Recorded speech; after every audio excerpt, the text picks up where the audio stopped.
Hey everybody, happy Thursday and welcome back into the card closet. This is Eric, glad to have you again here for another episode. So in that last ComC order I received, which is several episodes ago now, I got the final missing pieces to the 1970 Topps football set. So this will be a joy of a completed set video for 1970 Topps football. 1970 Topps football is a small set, only 263 cards in it. It's a fairly easy set to put together. There are some big rookies in here. The fact that there are no high numbered cards, though, makes it a little easier to put together for an early 1970s set by Topps. The biggest rookie and the most valuable card in the set is the O.J. Simpson rookie. The second most valuable card in the set is the Joe Namath, not his rookie card. Third most valuable card in the set is Gale Sayers, not a rookie. And the fourth is Johnny Unitas, also not his rookie. Some of the big rookie names in the set, besides O.J. Simpson, are Leroy Brown, Jan Stenerud, Alan Page, Bob Trumpy, Bubba Smith, Bill Berge, Calvin Hill, and Fred Dreyer. So let's take a look at the 1970 set. So right off the bat, we've got the Baltimore Colts, first alphabetically in the AFC. I do mine by team, as you all know by now, not by card number. So we've got Bubba Smith, and we've got, right off the bat, the Johnny Unitas card from the Baltimore Colts.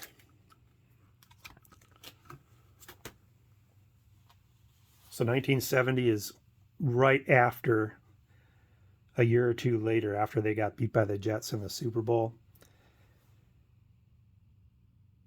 The Boston Patriots, that's why they come next alphabetically. They were the Boston Patriots in 1970. Then the Buffalo Bills.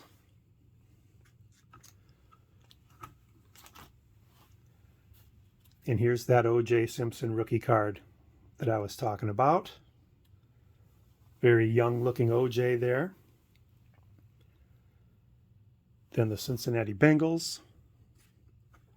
Cleveland Browns, the first incarnation of the Cleveland Browns. Denver Broncos. Houston Oilers.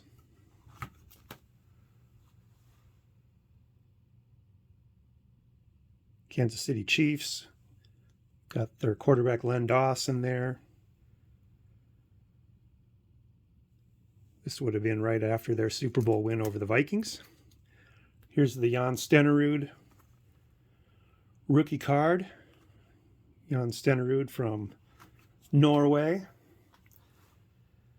And here are the Dolphins just prior to their power years of the early to mid 70s. So we've got Larry Zonka here, Bob Greasy,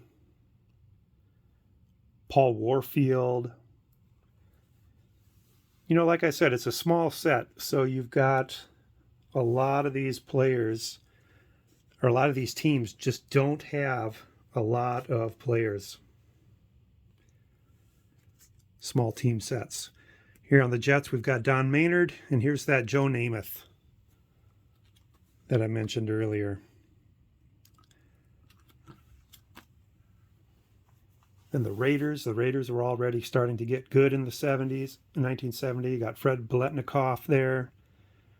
Darryl LaMonica, their quarterback prior to Kenny Stabler. And then the Steelers, unfortunately, there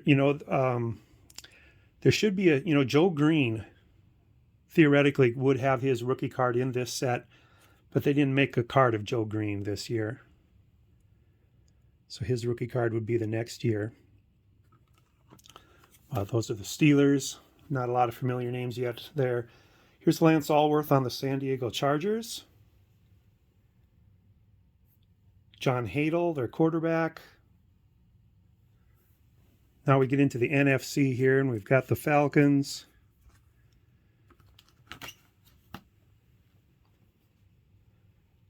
John Zook, be a coach at University of Florida. Here's the Gale Sayers. Cowboys, they were already good. Here's Bob Hayes, Calvin Hill, Chuck Howley. A lot of perennial Pro Bowlers here. Bob Lilly. And we got Lem Barney here on the Lions. Alex Karras, you probably remember him from TV in the 80s. Green Bay Packers were just a year or two past their Super Bowl glory here, but they still had their good players on the team, like Ray Nitschke and Bart Starr. Here's the Rams with Roman Gabriel, Deacon Jones, Merlin Olsen.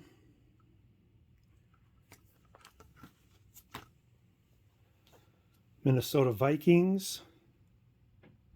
A lot of good players. The Purple People Eaters were getting started here. If you've been with my channel a while, you know that Dave Osborne was a high school graduate with my mother-in-law. They graduated from high school together, and they still communicate with Christmas cards every year. And Dave's wife was my mother-in-law's roommate in college. Here's Carl Eller, Mick Tinkelhoff, the Judge, Alan Page. A lot of good players. Jim Marshall. And their quarterback, during the couple-year stint where Fran Tarkenton went away, their quarterback was Joe Kapp. Then we get to the Saints. Here's Tom Dempsey. He held the longest field goal ever record. He's got half of a foot.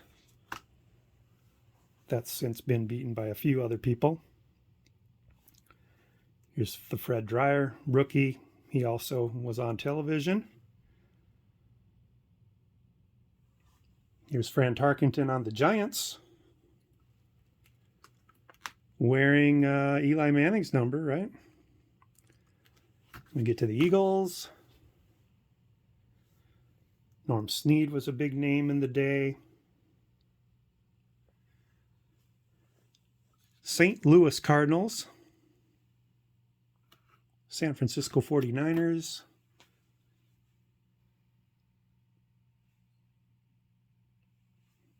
Chris Hamburger is a Hall of Famer. Sonny Jurgensen. Charlie Taylor. A lot of big names, and then a couple checklists to end the set.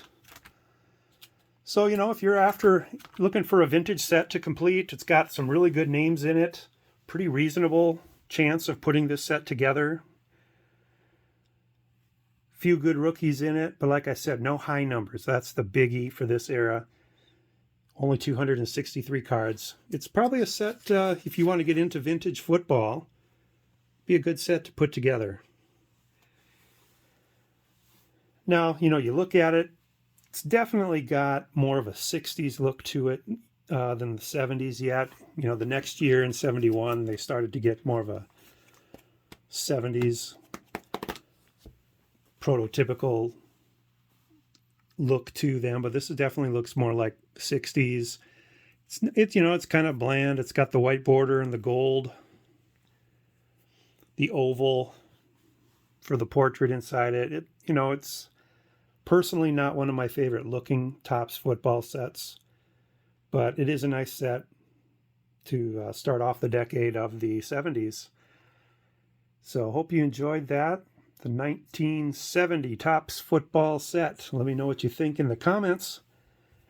Thanks for watching to the end, everybody. We will talk to you again soon. Bye.